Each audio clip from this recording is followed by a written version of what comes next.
why I can't handle my daughter growing at such an accelerated rate.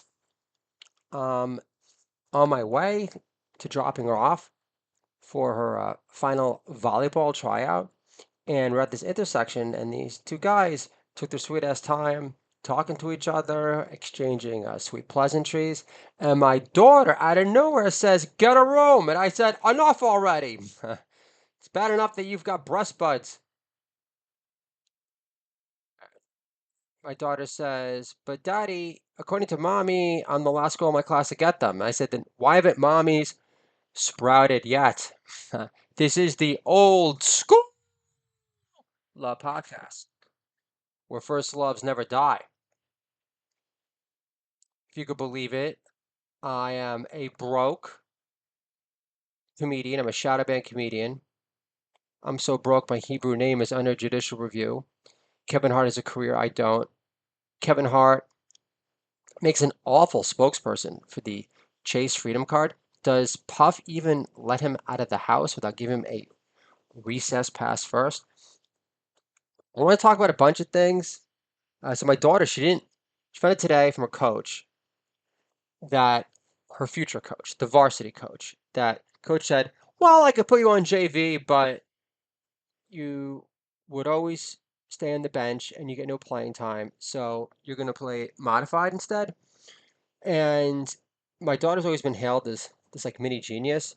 So for the first time in her life, she felt like learning disabled, which I could identify with because I was designated as a learning disabled slowpoke from the beginning because of my handwriting. That was one reason. One time on the subway, and this Hasidic Jew next to me goes, "What language is that? Hebrew?" And I said, "Yeah, it's Hebrew, Shmomo. I write deli reviews for the Kosher Planet. You should know better. I'm the moron Jewish son, not yourself." So that was brutal. But I was able to use the power of sports analogies, which was able to talk my daughter off a cliff when I said, "Look, Michael Jordan went back to the well." I said, "So Michael Jordan got cut from his 10th grade varsity team."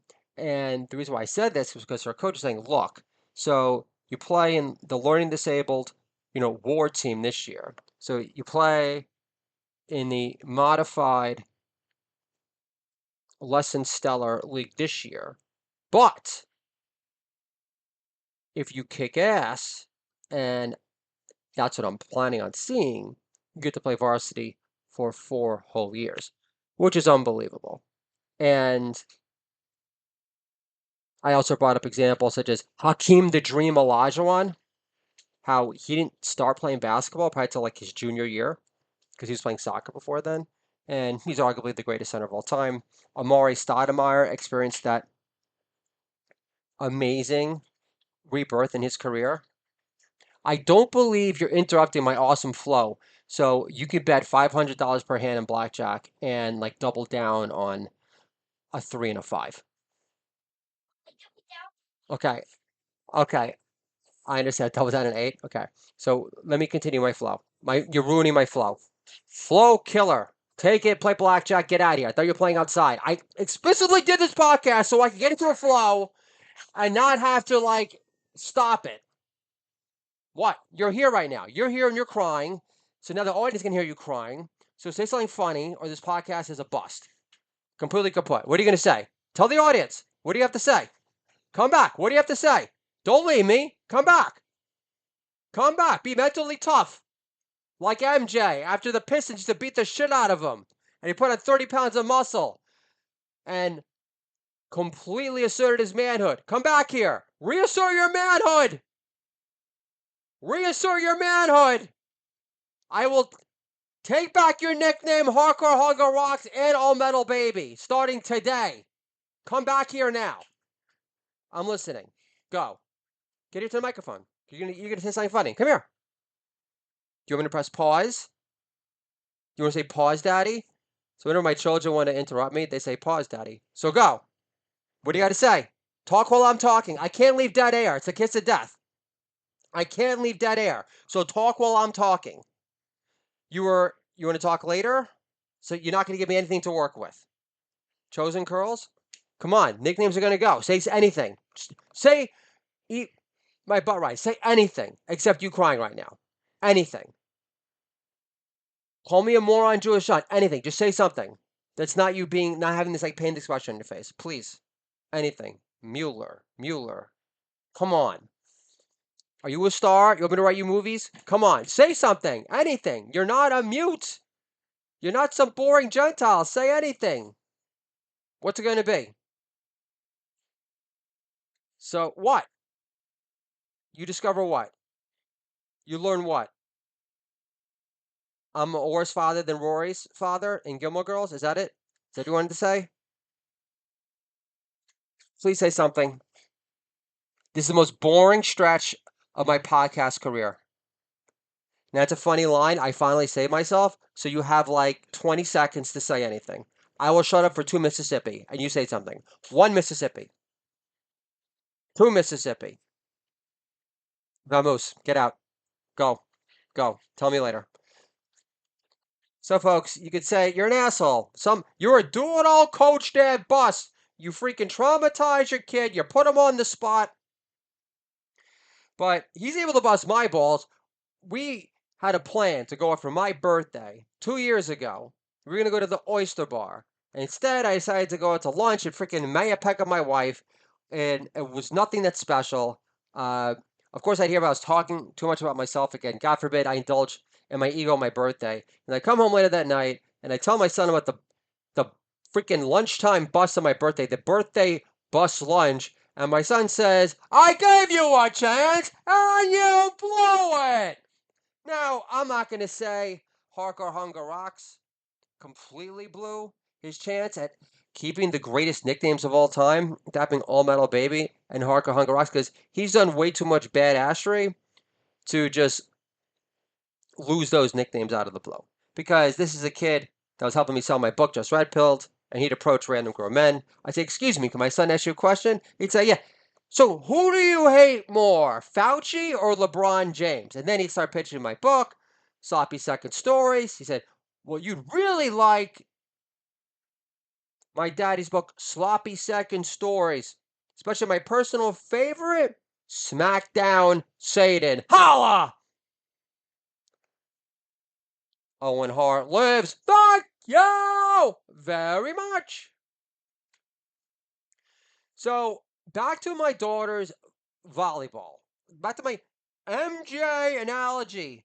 So I go, so yes, so you can get 4 years of playing time as a starter. So that's an amazing vision to latch onto.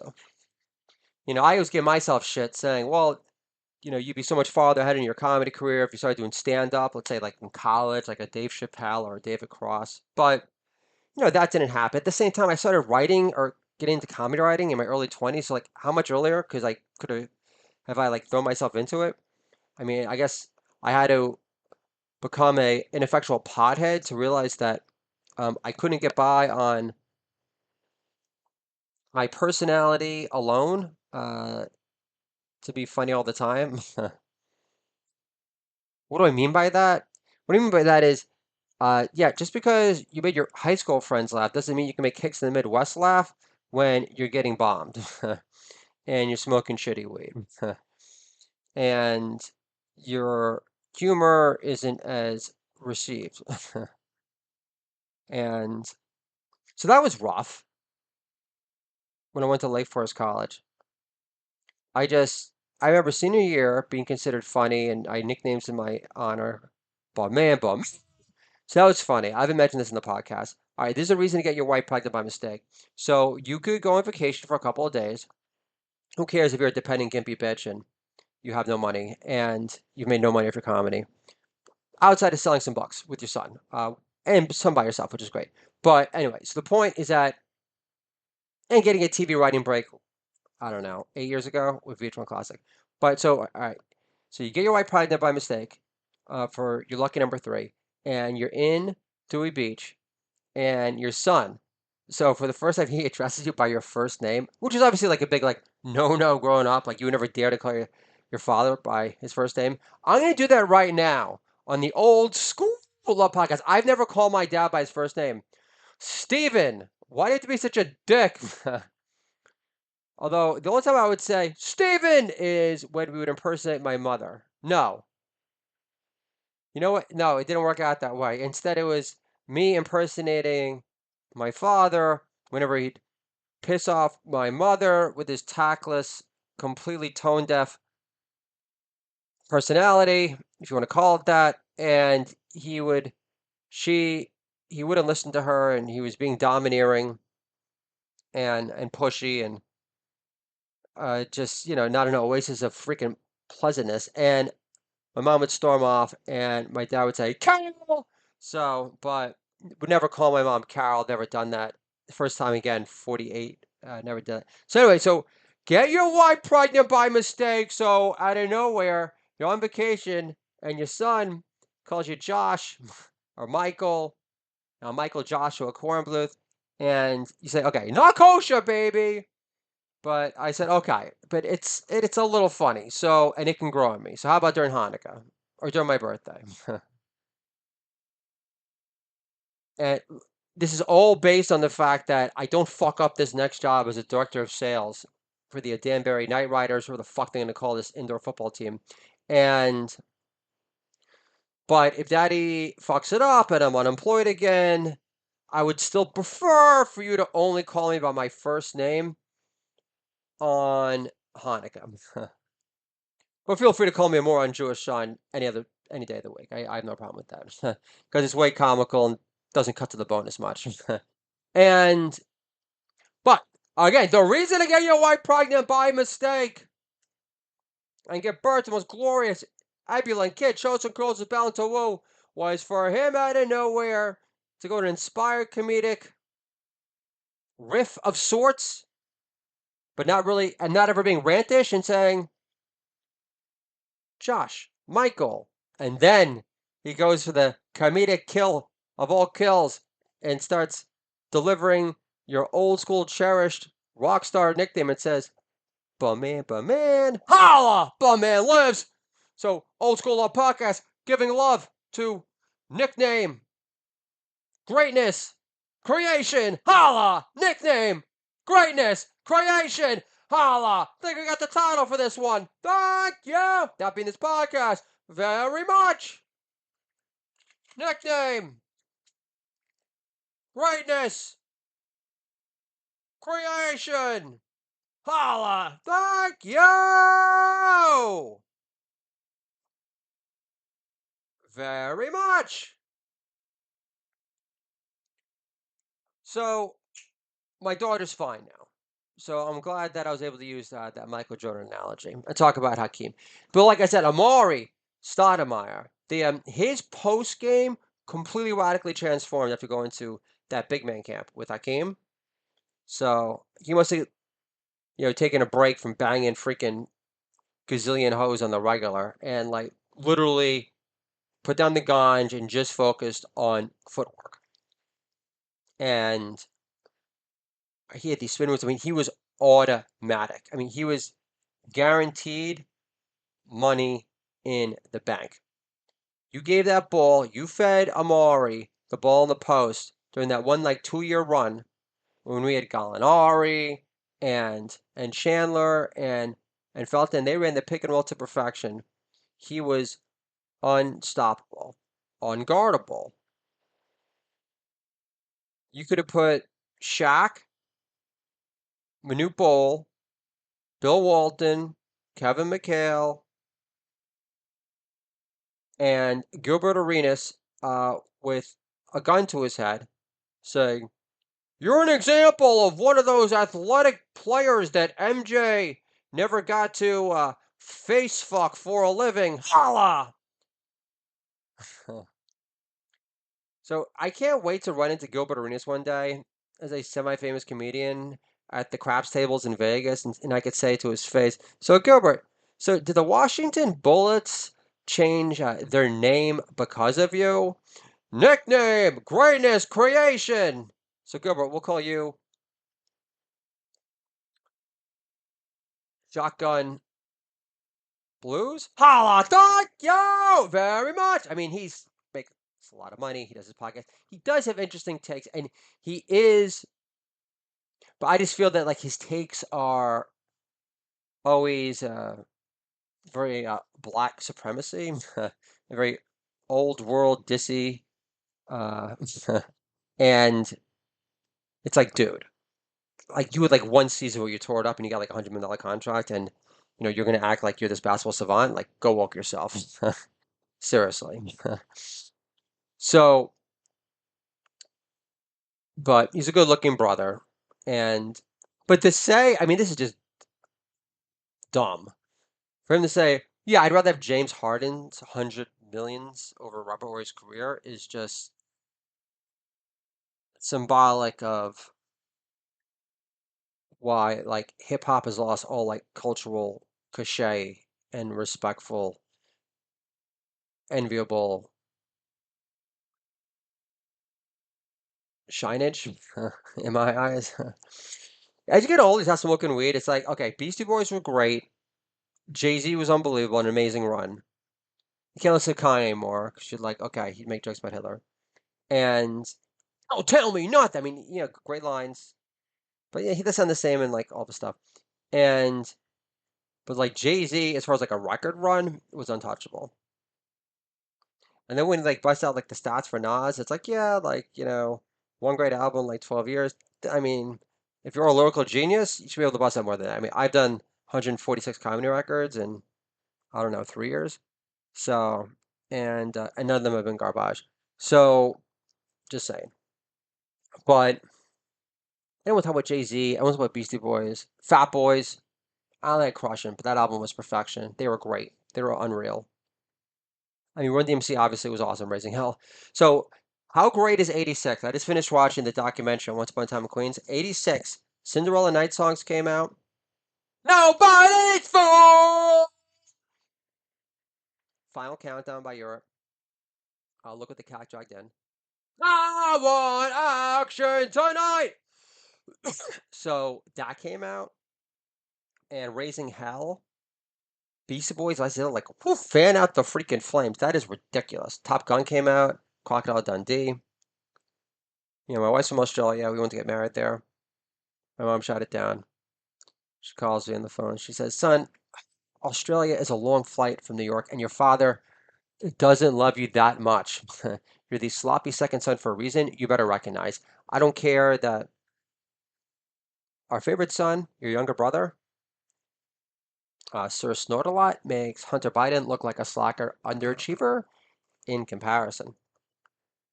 So another old school love I want to talk about was like Garth Road bagels, but I feel like just another blob bread Jew talking about bagels, but you can be like, I don't care. I'm not from Westchester. I can't relate. I want to talk about Mike Tyson shorts on YouTube. I was like, yeah, it's like all these people in jail, like they're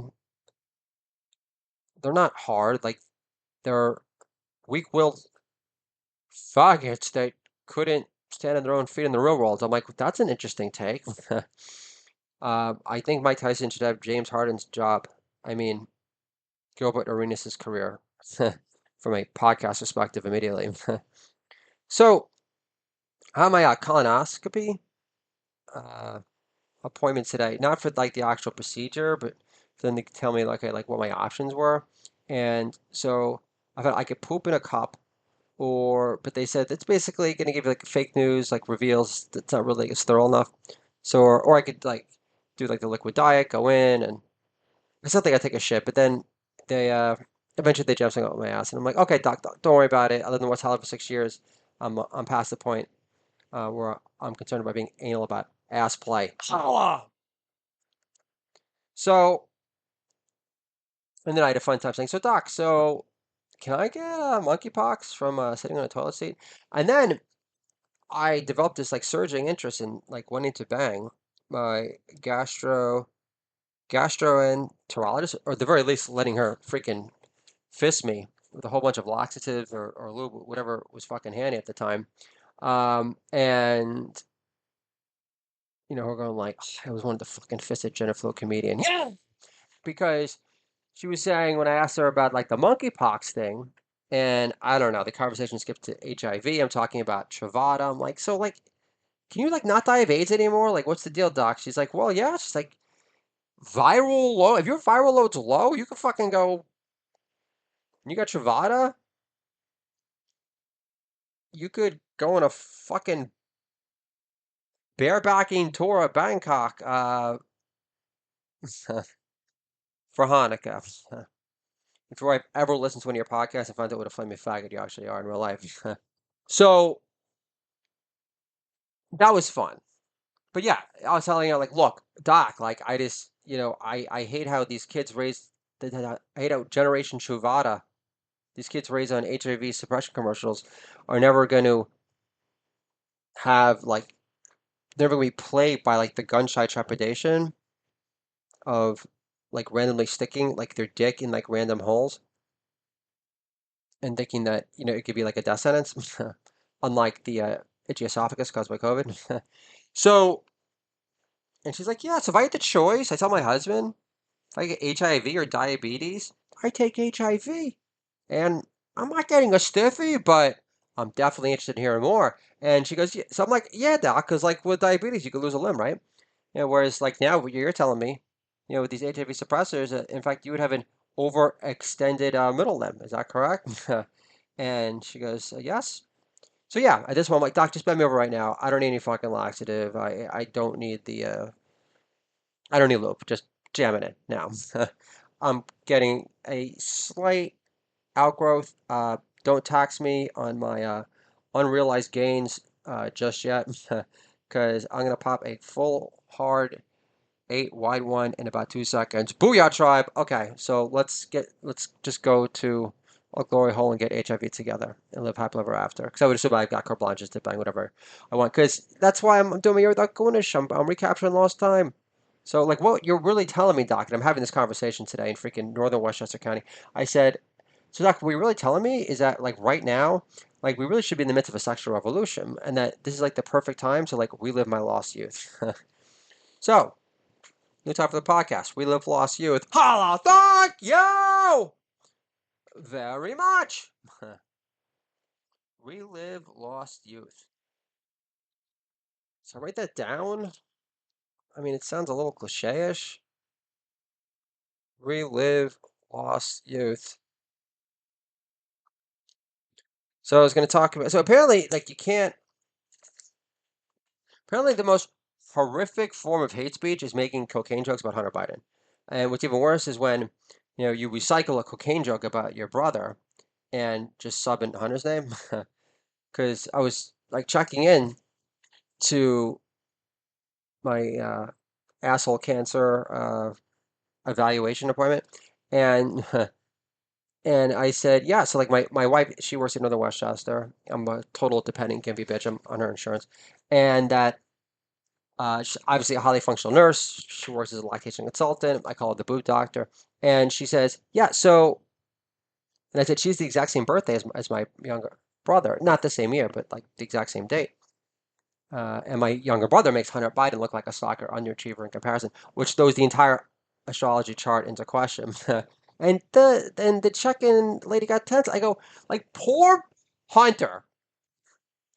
Like, the entire world, like, I couldn't even buy groceries tonight. And I checked my bank literally an hour before for like 120, and then I found out that I can't get dinner. I realized that I had some leftover change. I'm making fucking butter pasta tonight for my family, and we're gonna be behind on our mortgage again for the third month in a row. But poor fucking Hunter, the entire world, has, the price of gas, that was all like controlled by the cabal. So just to punish MAGA country for electing fucking Trump twice. So the entire world is starving right now. Got the Nord Stream pipeline, got those fucking crop breasts I feel bad for all of a sudden. They got Sharia law there. They got France. It's totally fucked. You got an 11-year-old that's thrown in fucking jail in England because he attended an anti-immigrant alley. The and I think you referred to I think you made a comment referring to heaven as Allah's gangster paradise, and I'm supposed to feel bad about making a fucking cocaine joke about white privilege on crack, Hunter Biden, because he poses in fucking scarves like a poor man's Charlie Sheen. How? Are you fucking kidding me? And I know I'm cursing, and I'm cursing for emphasis. I don't need to curse to express myself, but are you fucking kidding me? That's the one area, the most sensitive, the most sacred cow of comedy left is making a fucking cocaine joke about Hunter Biden. Are you fucking kidding me?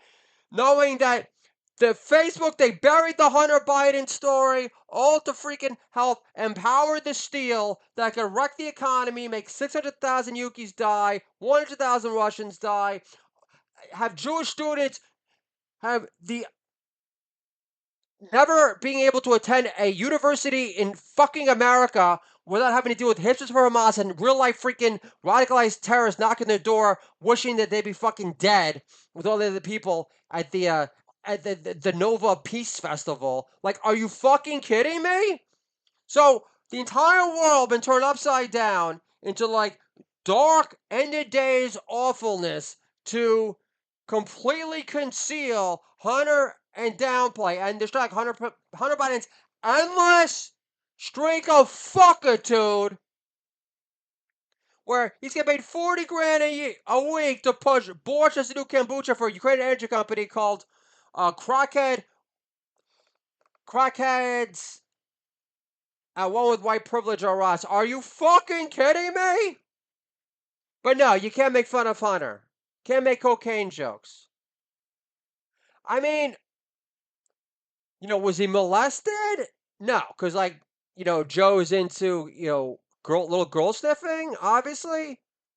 But I mean, he's not Ashley. I mean, like Ashley, yeah, she comes out in support of Pops because I guess she's just more needed the party favors than Hunter at the DNC National Convention because it's like who cares if Scarecrow Jill Biden wears those fuck me palms and fishnet stockings so during Thanksgiving and Christmas time she can command Joe's attention away from Ashley for a change. Endless streak of fuckitude. White trash family, go fuck yourself. I want all of you to burn in hell. Now, I'm not saying, oh, well, it's your fault. I can't pay for groceries. But this economy's not helped. Thank God I got this new job. Director of sales, football arena football team. I'm not gonna feel bad about it. I'm not gonna feel ashamed about it. I don't care that it pays fucking dick. I'm gonna have a field day. I'm gonna have fun. I'm gonna bust balls. I'm gonna make fun of freaking Hunter. I'm gonna make fun of freaking Jill. The entire white trash family. White trash house. Bye bye. I pray that God is gonna. There's no way. Oh, what's so great about a female president, by the way? Honestly. Why do I need that in my life? So first, you got the drunk psychopath at a pawn show, and now we've got the drunk slunk pothead in fucking Ann Taylor, which isn't like a radical improvement last time I checked. But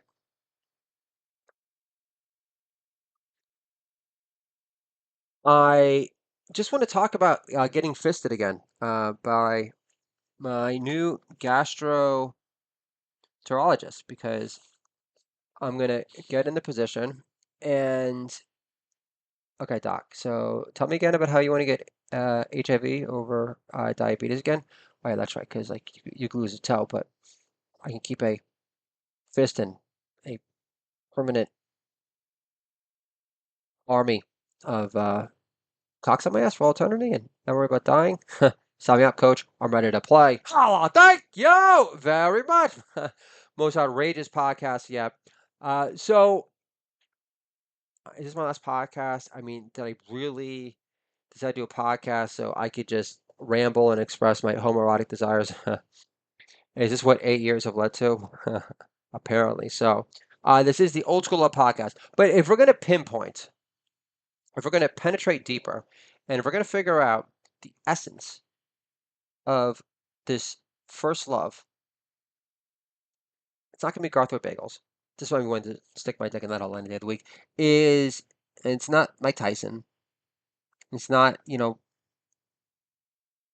playing varsity ball where I decided to smoke cigarettes senior year and not make much of my potential and failed to accept a greater leadership position. But, and it's not going to be about reliving lost youth. And it's not going to be about fisting. That not be for myself because I've never been fisted. Is nickname creation. Uh,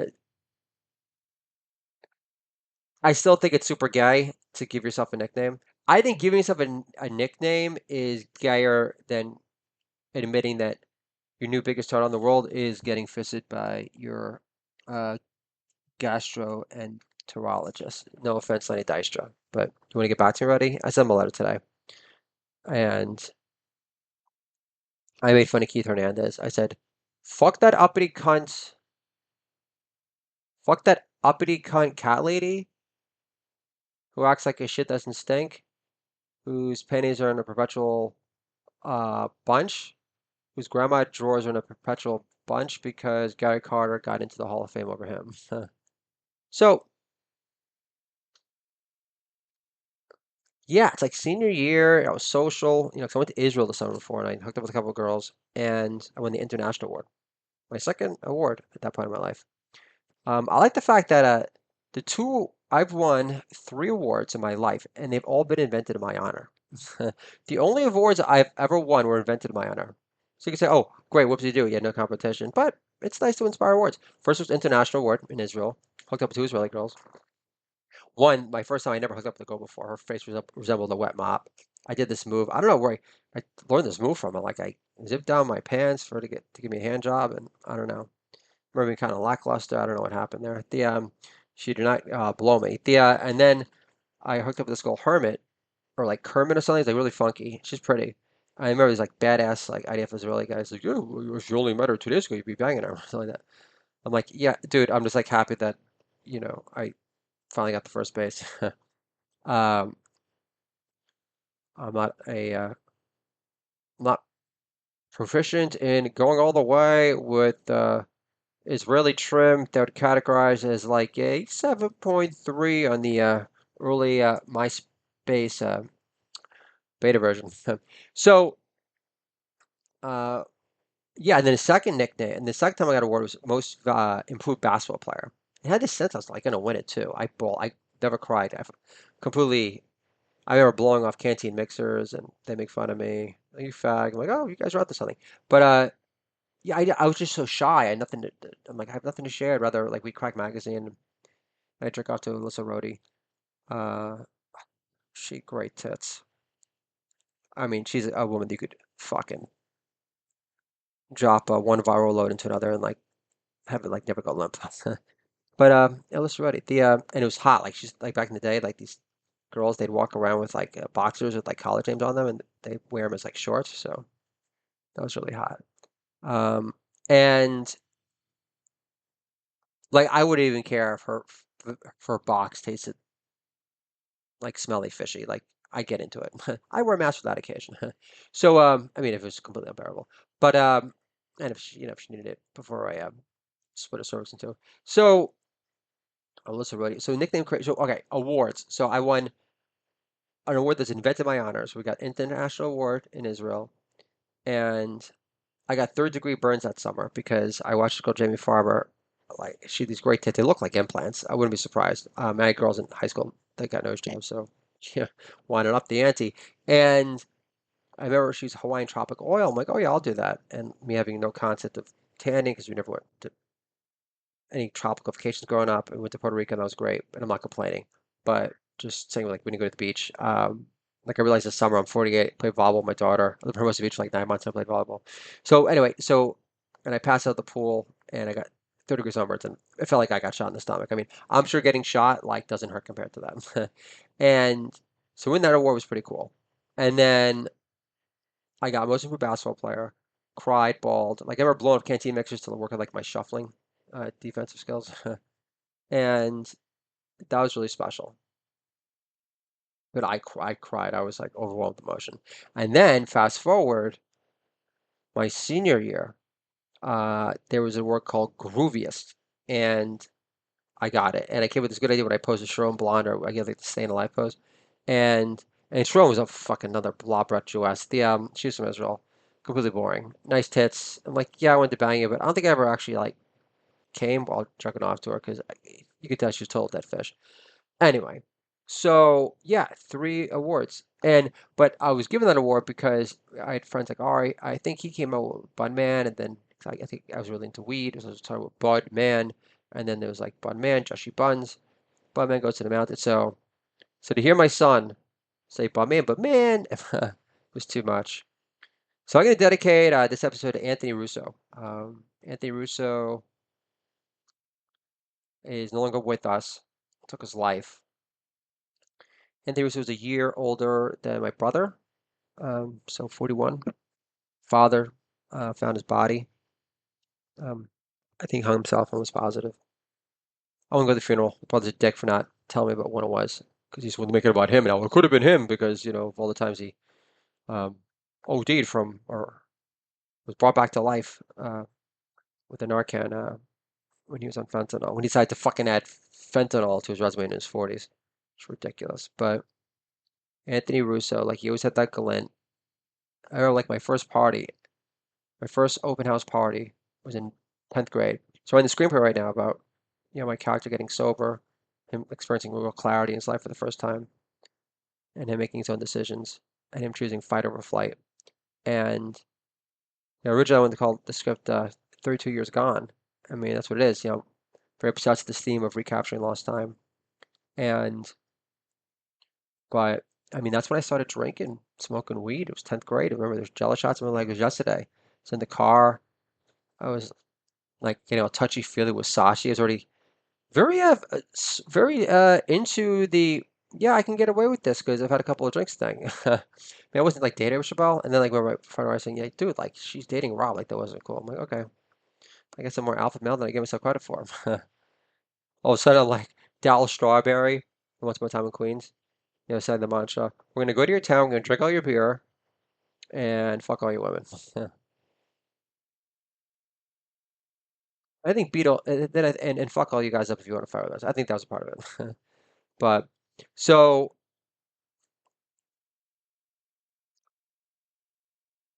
it's Anthony Russo, and for the longest time, I mean, he kept the nickname alive, but man, and that name's special to me because it reflected a time when I came out of my shell, and you can say one of the reasons why I stayed in love with the alcohol and the weed because back in the day I was a little more reliant on it as far as like getting into like a funnier zone, but then I realized that I could be naturally funny without it, and but at the time of getting the giggles, like I've never laughed so hard. Now, with all my writing comedy, am I trying to recapture the giggles? Maybe. I don't know. I never thought of it that way. But, Bum Man, Bum Man. So you could say, I mean, the first time I ever saw like borderline rock stars, was then. Um, and then college. Um, I acted like a dumb fuck. There's this name invented Lorna. I think it means like dumb spick or something like that. I don't know. This guy Eric that I was friends with, if you want to call him friends, who said to give me a Spanish dumb punta name, as in Lorna. But I mean, it's like I always wanted to be a functional pothead, and it didn't work.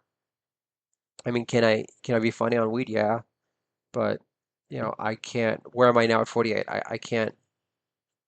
I'm gonna call my wife, and be like, hey, so we have no money in their bank account again. When are you get paid again? So what's my message here? My message is this: if any young people are listening to this podcast, it's that so when you can't find your group in high school for a little bit, like I played basketball and like you know and I had friends that played football. Like I was friends with the jocks. Then I had friends with people that were borderline jockish, soccer, wrestling. They smoke weed and everything. But you could say that I attached too much meaning and symbolism to being like the drinking, smoking guy, or like clownish guy, life of the party sort of thing. And it doesn't get you ahead in life. Um, but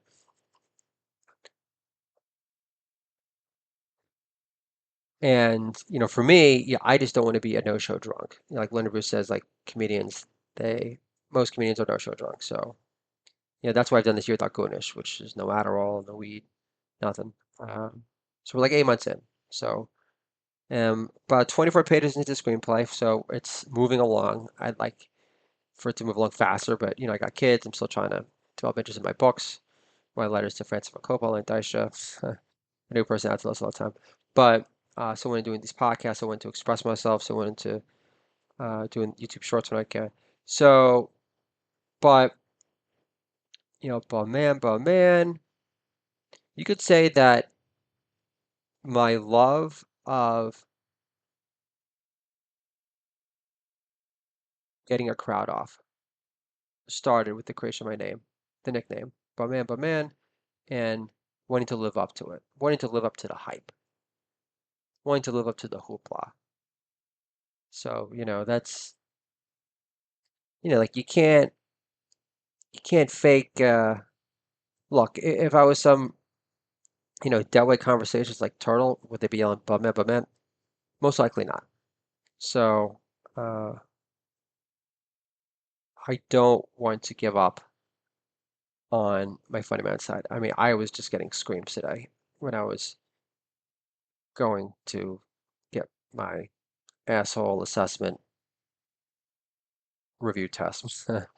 So, and then as I'm leaving, I said, yeah, so let's talk of anus holes reminded me of one time when I was on Twitter and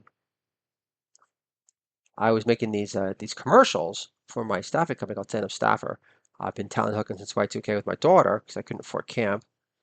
And so I call it comedy camp. And Richard Lewis, we'd send something to Richard Lewis, who like every elitist blob at you knows because it's in Curb Enthusiasm. They all like jerk off on the walls of that, especially since it became very anti-MAGA country. So I'm saying all this in like Lower Westchester, which is Jew Haven. And I'm saying I'm half eat crazy, so I can make fun. And so Tina Girl's like losing it. And then I say, so yeah, so one time I decided to show my dad these messages, these direct messages from Richard Lewis through Twitter, and he keeps on sinking into the couch. And all of a sudden, it looks like a battered Muslim housewife in Ramadan refused to make eye contact with me. And, he's turning into like the hunchback of Carter Falls. I said, Dad, what's wrong? And he says, I'm tired. I said, tired of what? Being an asshole?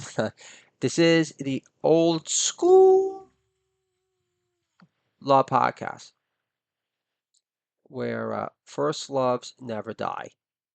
So live up to the hoopla. And you live up to the hoopla by pushing yourself to achieve greatness in whatever it is that gets you excited to compete in the game of life. And I want to thank God for the opportunity to help coach and steer my kids to greater greatness than ever. Greater greatness than ever. Holla! Thank you